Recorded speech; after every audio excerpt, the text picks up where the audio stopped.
Good morning, good morning, good morning. Forget those exit polls, forget those editorials, forget the predictions, forget the politicians.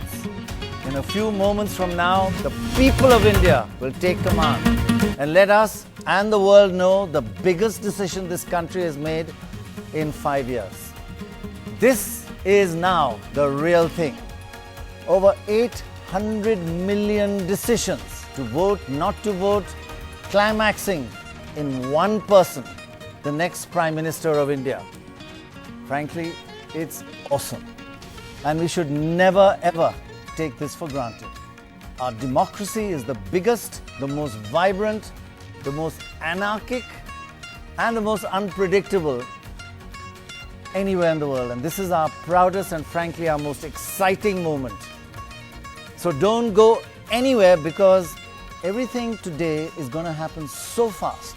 In just about an hour from now at 8 o'clock, the secrets of 1 million machines, electronic voting machines across the country, will be unlocked. And by 8:15, the first trends will start coming in right here.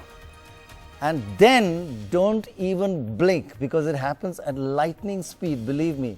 At 9 o'clock, we may know who the next Prime Minister of India is. And I promise you one thing, Dorab and I will get it to you first, right here. So, Dorab, don't blink. No.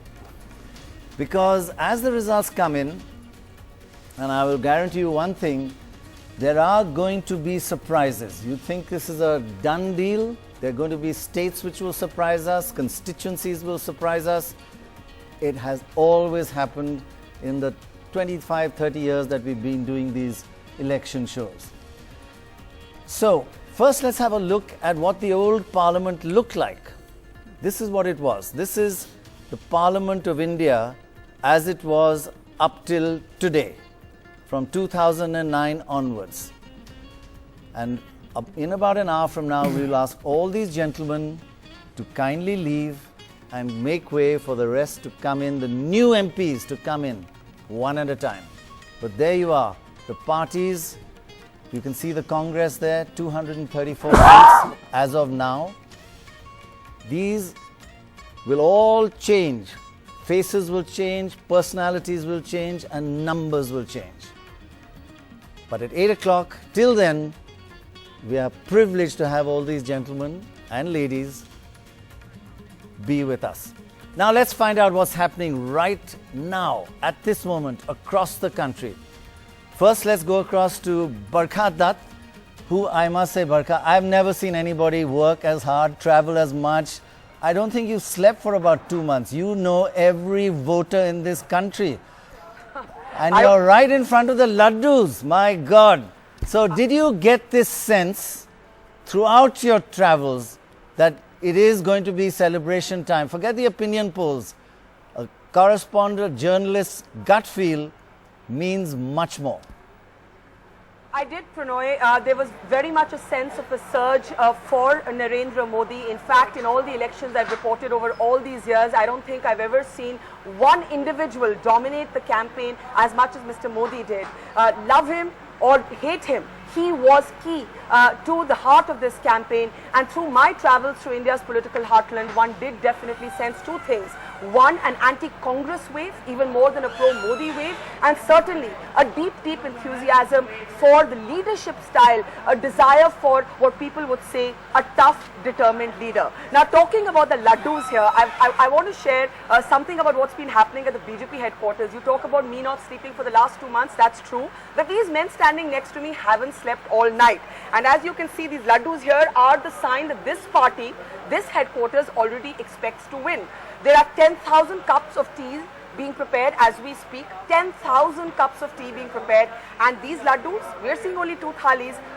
1 lakh laddus. 1 lakh laddus, Pranoy, have been packed just last night. I'm just going to talk to these men for just 10 seconds. 3,000 से अधिक डब्बे आप लोगों ने पूरी रात pack किए? जी sir. हाँ जी। और पूरा जोश मनाने के मूड में है? हाँ जी, हाँ जी। क्या कहाँ जाएंगे ये लड्डू? ये बाहर बटेंगे जनता के लिए। जनता आप लोगों को बिल्कुल लगता है कि मोदी जी जीतेंगे? जीतना चाहिए sir. So they're not waiting even for the results. They're getting their laddus ready. And Prannoy, if you just look at how much Mr. Modi has travelled, the figures are quite astounding. 300,000 kilometers, 437 rallies. Will a 63-year-old son of a former tea vendor be India's next Prime Minister? Well, at the BJP headquarters, the LED screens are up, the firecrackers are in place, the flowers are in place, and the laddus certainly are already being distributed. But Barkha, compared to you, how many thousands of kilometers? That's nothing. You traveled much more than that. So. Well, I wish I could say that, Prannoy, but more seriously, you know what's really interesting is that the BJP has already gone into a huddle of marathon meetings, already looking at post-poll scenarios, who will play what role will Mr. Advani get, will he possibly become speaker. That's a sign of a party that really believes that it will win. And if there are any surprises, they're going to be very dramatic for the BJP. That's already gone into top-level meetings. Many senior leaders of the RSS, Prannoy, are also here. Amit Shah, Nitin Gadkari meeting with those leaders. So the BJP has already gone into a huddle on the post-poll scenario. Okay, thanks, Barkha. You are at the epicenter, if the opinion polls are right, and we'll be coming back to you again and again during during the next few hours. To see what's happening and where the surprises are, up or down. Thanks very much.